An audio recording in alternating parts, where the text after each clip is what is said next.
பார்ப்போம். ஏசாயா 45வது அதிகாரம் வசனம் 1 முதல். Isaiah chapter 45 verse 1 onwards.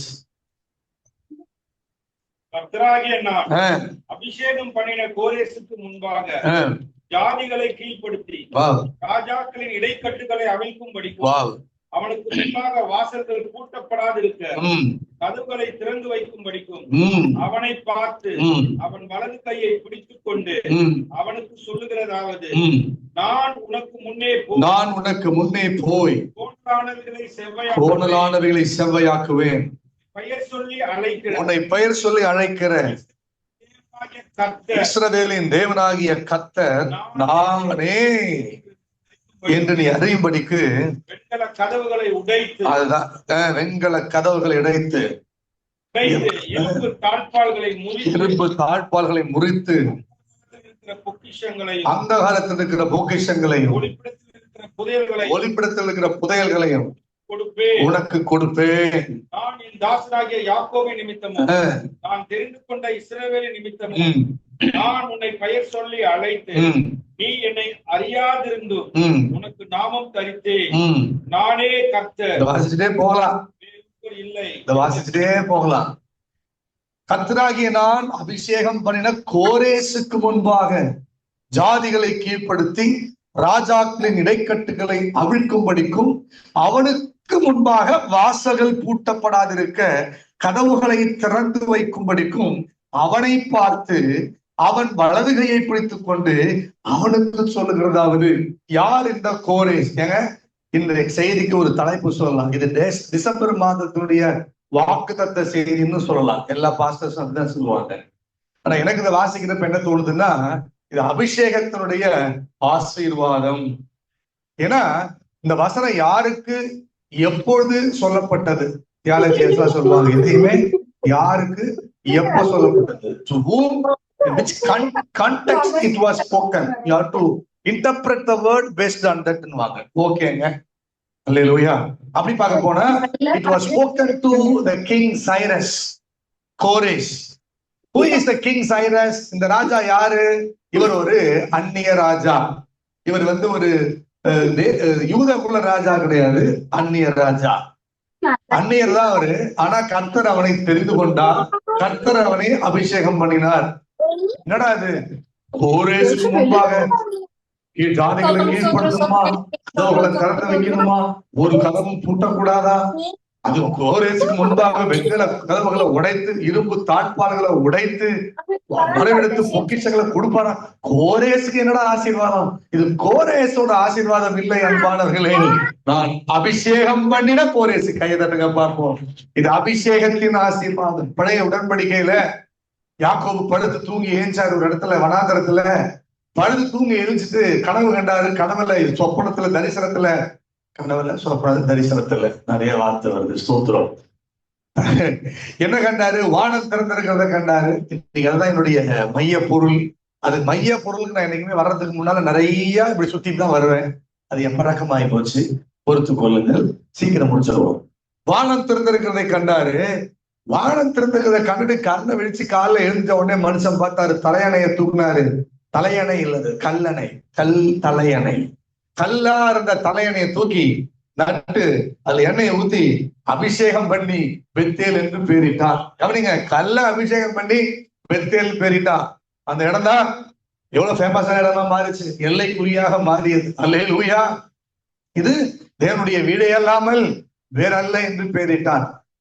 வசனத்துல வாசிக்கிறோம், ஆண்டவர் ஆசரிப்பு கூடாரத்தின் பனிமுட்டுகள் எல்லாவற்றையும் எடுத்து எண்ணெயை ஊற்றி அதை அபிஷேகம் பண்ணினான். எதெல்லாம் அபிஷேகம் பண்ணப்படுகிறதோ அதெல்லாம் பிரித்தெடுக்கப்படுகிறது. எதெல்லாம் அபிஷேகம் பண்ணப்பட்டதோ அதெல்லாம் கனத்துக்குரியதாய் மாறியது. எதெல்லாம் அபிஷேகம் பண்ணப்பட்டதோ அது ஆண்டவருக்குரியதாய் மாறியது. In the Old Testament, the sense of anointing, whichever was anointed, whichever is anointed was considered as a consecrated. Whichever anointed was considered as a separated. Whichever anointed was considered as a chosen for God, it belongs to God. It might be ordinary till yesterday, but the moment the anointing came, the moment the oil came, it was something extraordinary. Amen. Hallelujah. அதே மலை, அதே பர்வதம், அதே தேவனுடைய பர்வதம். எத்தனையோ ஆண்டுகளாய் மாமனாரின் ஆடுகளை வைத்துக் கொண்டிருந்த மோசே அன்றைக்கு பார்த்த பொழுது ஒரு முட்செடி பற்றி எரிந்தது. என்னைக்குமே பார்த்த முட்செடி, எப்பொழுதுமே ஏறி இறங்கின மலை. ஆனால் அன்றைக்கு அந்த முட்செடி பற்றி எரிந்தது. எல்லா செடியும் பற்றி எரிகிறது போல, காட்டு செடி எரிகிறது போல எரியவில்லை. இது ஒரு அற்புத காட்சி என்று அவன் கண்டான். அல்லேலூயா. கவனிங்க, சாதாரணமா நெருப்பு பிடிச்சி எரிஞ்சா அது தீஞ்சி சாம்பலா போயிடும். ஆனா அங்க பார்த்தா உத்து பார்த்தா அது எரியவில்லை, எரிந்து கொண்டிருந்தது. ஆனால் அது பட்சிக்கவில்லை. It was not burned, it was shining and shining and shining. It was not like a fire, but it was a light over the thorn bush. அன்பானவர்களே, எஸ்டர்டே வரைக்கும் தான் புஷ் தான் குத்தம், பேசினாலே பிடிக்காது, பேசினாலே எரிச்சல் ஆகும், அந்த ஆளை பார்த்தாலே சகிக்காது. ஆனால் அபிஷேகம் வருகிற பொழுது மறுரூபம் வருகிறது, மாற்றம் வருகிறது, ஒளிமயமான எதிர்காலம் வருகிறது. முள்புதரும் கவர்ந்தெழுக்கக்கூடியதாக மாறிவிட்டது. நாங்க சொல்லவா, நம்ம எல்லாருமே ரொம்ப சூப்பரும் கிடையாது. நமக்குள்ளார 1000 குறை இருக்குது, 1000 பலவீனம் இருக்கிறது. பல விதங்கள்ல நம்முடைய சொந்த மாம்சம் நம்மையே சோர்வுக்குள்ள ஆக்குகிறது. ஆனால் நம்மை கனம் பொருந்துவனாய் ஆக்கியது எது என்றால், நமக்கு இருக்கிற தாளந்த அல்ல, திறமை அல்ல, வேற ஒண்ணும் இல்ல, நம்ம இருக்கிற அபிஷேகம். அறிவு அல்ல, மேனரிசம் அல்ல, ஸ்டைல் கிடையாது, என்ன சொல்றது, ட்ரெண்ட் கிடையாதுங்க. It is anointing.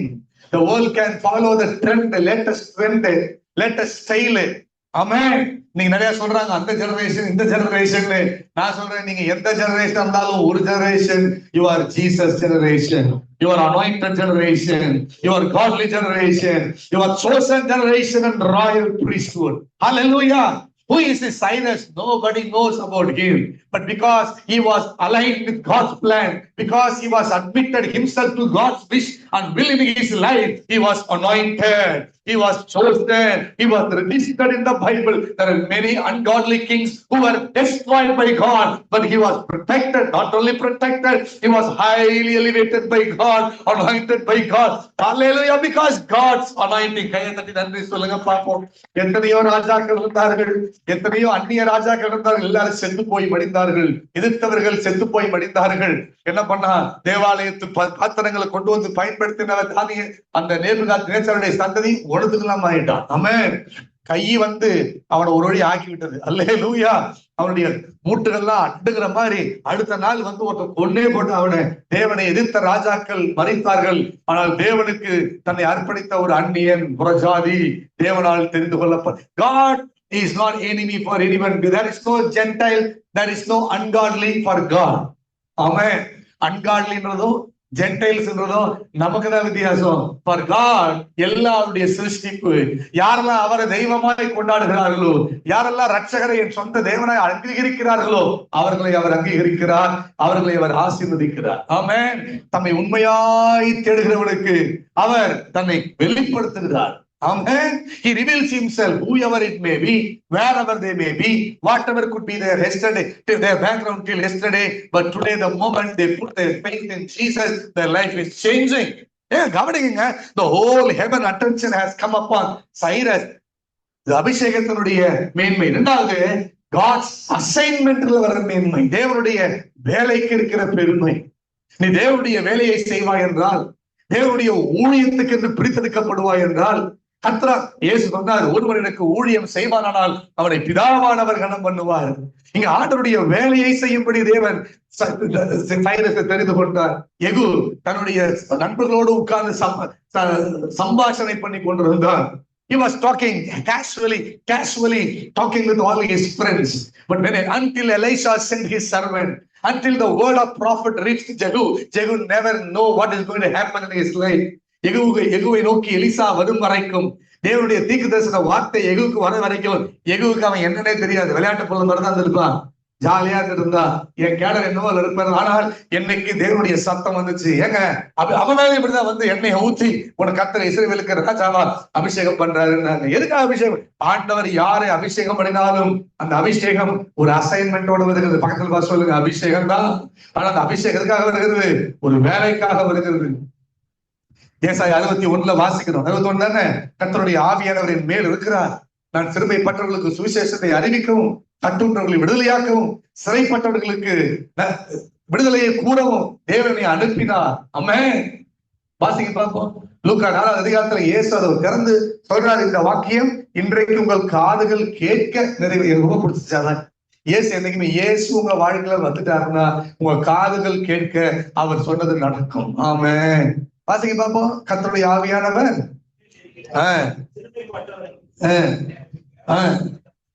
அபிஷேகம் பண்ணா காயம் கட்டுதலையும், சிறைப்பட்டவர்களுக்கு விடுதலையையும், கட்டுண்டவர்களுக்கு கட்டவிழ்த்தலையும் கூடவும். பாருங்க, நீ கட்ட அவிழ்த்தே இல்ல, புதிய ஏற்பாடு வாங்க. ஆமென். கட்ட அவிழ்த்தலை கூற வேண்டும். ஏற்கனவே உங்க மேல இருந்த கட்டு அவிழ்க்கப்பட்டிருச்சு. ஏற்கனவே உங்களை மூடி இந்த சிறை கதவு உடைந்திருக்கிறது. அல்லேலூயா. ஏங்க, நான் வேற எங்கேயோ போன்னு வந்தேன், நீங்க இந்த எடுத்த உடனே எனக்கு எங்கேயோ போயிட்டு இருக்கேன். அல்லேலூயா. என்ன சொல்ல பாப்பா? அபிஷேகம், அபிஷேகம் என் தலை மேலே, ஆவியானவர் எனக்குள்ளே. அபிஷேகம் சொல்லுங்க. அபிஷேகம் யார் மேல் வருகிறதோ அவன் விசேஷமானவன், அவன் பிரித்தெடுக்கப்பட்டவன், அவன் தேவனுக்கு உரியவன். சொல்லுங்க. அபிஷேகம் சும்மா வரல, ஒரு வேலையோட வருகிறது. என்ன வேலை இது? உன்னத வேலை. உன்னத வேலை. கட்டவிழ்க்கிற வேலை, ஆறுதலை கூறுகிற வேலை, துயரத்தை ஆற்றுகிற வேலை, காயம் கட்டுகிற வேலை, விடுவிக்கிற வேலை, நற்செய்தியை அறிவிக்கிற வேலை. எல்லாம் கையை வச்சு சொல்லுங்க. ஆண்டவரே, ஆண்டவரே என் மேல வந்து அபிஷேகத்துக்காக ஸ்தோத்திரம். கவனிங்க, பழைய உடன்படிக்கையில அபிஷேகம் வந்தது. புதிய உடன்படிக்கையில அபிஷேகம் மட்டும் வரவில்லை, அபிஷேகம் பண்ணப்பட்டவர் வந்திருக்கிறார். கையை தட்டுக பார்ப்போம். இப்ப அபிஷேகம் மட்டும் வரல, அபிஷேகம் பண்ணப்பட்டவர் வந்திருக்கிறார். ஆமென். கர்த்தர் சொன்னாரு, மோசேயை நோக்கி, நான் பெசலெயேலை நான் தெரிந்து கொண்டேன், அவனை என்னுடைய ஆவியினால அபிஷேகம் பண்ணினேன். எதுக்காக? நுணுக்கமான வேலைகளை செய்யும்படி. கவனிங்க, அவனை தெரிந்து கொண்டது அவனுடைய பாக்கியம். ஆனா தெரிஞ்சுக்கிட்டு அவனை அபிஷேகம் பண்ணினா, அதுக்கு முன்னால அவன் என்ன IIT படிச்சுட்டு வந்தானா, இல்ல எங்க வந்து ஆக்ஸ்போர்ட் யூனிவர்சிட்டியில படிச்சுட்டு வந்தானா, அவன் எங்க படிச்சா எது படிச்சாலும் மேட்டர் கிடையாது. அபிஷேகம் அவனுக்கு படிப்பிக்கும். ஆமென். யோவான் சொல்றாரு, 1 யோவான்ல, தேவனிடத்தில் நீங்கள் பெற்ற அபிஷேகம், அவராலே பெற்ற அபிஷேகம் உங்களுக்கு எல்லாவற்றையும் போதிக்கிறது. anointing that you have received from the Lord will teach you everything. Amen. அதனால பாத்தீங்கன்னா the anointed people life will be something different, beyond their education, beyond their qualification, beyond their circumstances, beyond their brought up, beyond their social status. The anointing status is always higher than any status of this world. Everybody say, I live in the anointing status. You are anointed. Everybody say, I am anointed. You know what is the introduction John the Baptist gave for Jesus? யோவான் ஸ்நானகன் இயேசுவுக்கு என்ன அறிவு கொடுத்தான் தெரியுமா? நான் உங்களுக்கு ஜலத்தினால் ஞானஸ்நானம் தருகிறேன், ஆனா என்னிலும் பெரியவர் ஒருவர் வருகிறார், அவர் ஆவியினாலும் அக்கினியினாலும் உங்களுக்கு ஞானஸ்நானம் தருவார். Hallelujah. The first introduction that Jesus will come, he will anoint you. What is anointing you? Anointing is immersing you, anointing you fully put you down, fully surrounded you with God's Spirit. Hallelujah. எல்லாம் கையை வச்சு சொல்லுங்க. ஆண்டவரே, அபிஷேகம் பண்ணப்பட்ட வாழ்க்கை எவ்வளவு மேலான வாழ்க்கை. open my eyes to see daily in my life, Lord. நான் மாம்சத்தை பாக்குறேன், பலவீனத்தை பாக்குறேன், எனக்கு இருக்க எல்லாம் சொல்லுங்க, எனக்கு இருக்க போராட்டத்தை பாக்குறேன், என் தோல்வியை பாக்குறேன், இயலாமையை பாக்குறேன், சாதாரண மனுஷன் மாதிரி வாழ்ந்துடுறேன்.